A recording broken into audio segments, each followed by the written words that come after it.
It's getting a little bit crusty with these sleet and freezing rain. But let's go out in the open area a little bit more. We got an overhang here, and we're going to measure out here where we're more wide open.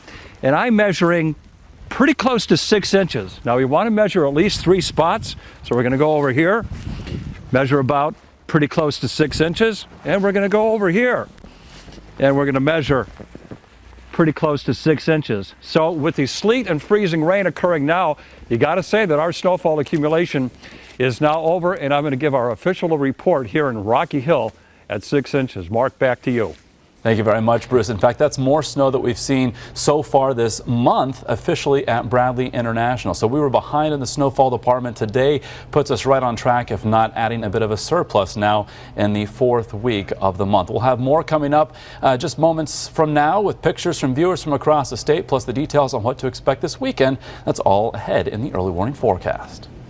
Winter storm Destiny is causing closings and delays statewide, but in downtown Hartford, the show must go on at the Spice Girls concert, and there they are. We've got Baby, Ginger, Sporty, Scary, and Posh, but don't ask me to tell you which one is which. I just know those are the names. They are still set to play at the XL Center despite the winter weather. Channel 3 Eyewitness News reporter Katy Zachry is live at the mobile newsroom in downtown with the very latest, and I bet you know who they are, Katy. Well, Denise, you just rattled off those names. I'm wondering if you have a ticket to come to tonight's concert.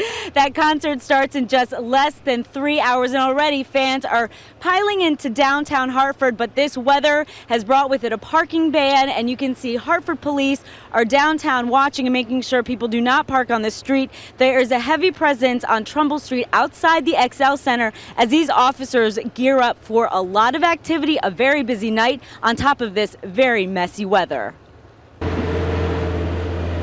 It's a race against time and weather outside the XL Center to keep it clear of snow for tonight's big concert. Inside, Spice Girls fans can barely contain themselves. Thrilled, shocked, excited. Despite the winter storm outside, the concert is still on, starting sharply at 8. If you're a true Spice Girls fan, you'll make it. Despite the weather, you can truck through it. You need to get here. This group drove in last night, beating the storm. They and many others have decided to stay in hotels, not wanting to tackle the weather after the show. It was icy halfway up. The first half was okay, but after Wallingford, you have to go really slow. It's icy. Tonight's Hartford concert is reportedly the last one they have planned for the U.S., which puts the pressure on fans to brave the storm. So I've been waiting for them to do a reunion for years now. I'm so happy. I can't wait to see them. A spokesperson with the XL Center says they are thrilled and excited about tonight's concert, but they're asking everyone to drive here safely, carpool if you can, because of course there is no parking on downtown Hartford streets. You're going to have to go to a garage. And I'm also told that some of the open exposed parking lots around the outlying area, they are also open. Tickets are still available, I'm told. They range in price from approximately $70 to approximately $120. Reporting live with the mobile newsroom from downtown Hartford, Katy Zachry, Channel 3 Eyewitness News. Well, Denise isn't selling her ticket. All right, thanks, Katy. Keep it here for continuous coverage of Winter Storm Destiny. We'll have more team coverage again on Eyewitness News at 6. New tonight at 5:30, 2 brothers from Manchester are in some trouble tonight. They are accused of running a drug factory. Police arrested Waleed Jalil and his brother Shadi last night at their apartment on Buckland Hills Drive.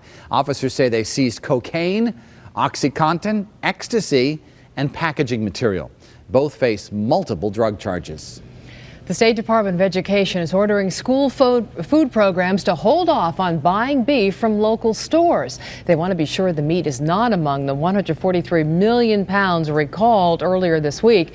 Officials have already determined that 14 Connecticut school districts did receive beef included in this recall, which was issued after safety violations at a meat company in California came to light.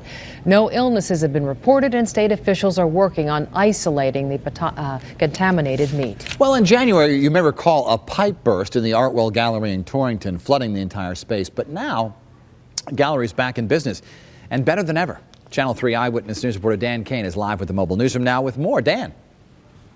Well, Dennis, it took a lot of hard work by a lot of people to get the gallery back together and up and shining and ready to go, but that's the way it is right now, and they've got a brand new show. To look around the Artwell Gallery today, you'd never know the extent of the damage that was done by the burst pipe in January. Water flooded the gallery space, the offices, and flowed down the stairs into the storage space in the basement. At the time, people involved with the gallery said they would repair and return, and indeed they have. Yes, it was difficult, and we were very fortunate to have a lot of volunteers who came out and helped us carry damaged stuff out and put it in the dumpster, and that's the real physical grunt work. We had a lot of help with that. The gallery is a community effort, and the community did indeed rally around it, with volunteers donating time, money, and materials. The show going up today is titled Maiden Voyage, with works by about 100 of the members of the gallery. The show is open to the public, no charge. Just drop in tomorrow from 6 to 8 and share in the joy. So that's the deal. 6 to 8 tomorrow. If you're in the area, drop in. You'll see some interesting works, and I can guarantee you'll meet some interesting people. Live with the Mobile Newsroom, Dan Kain, Channel 3, Eyewitness News. Okay, thank you, Dan. Still ahead, all new on Eyewitness News at 5:30 tonight. Can cosmetic sales really signal a recession? Here, where experts say when the going gets tough, the tough head to the makeup counter. And a talking Elmo doll gave one Florida family a big surprise. Why they say the doll's vocabulary was not setting a very good example for their little boy. And we continue to monitor Winter Storm Destiny. This is a live look from one of our Hartford City cams looking at I-91 North, the flyover at I-84, and you can see traffic moving along. A lot of people heading in tonight for that Spice Girls concert, apparently. Monday morning on Eyewitness News. If your pet was injured or stopped breathing, would you know what to do? Now pet owners are learning CPR for their furry friends. Whatever time you're ready in the morning, so are we. Eyewitness News, Monday on Channel 3.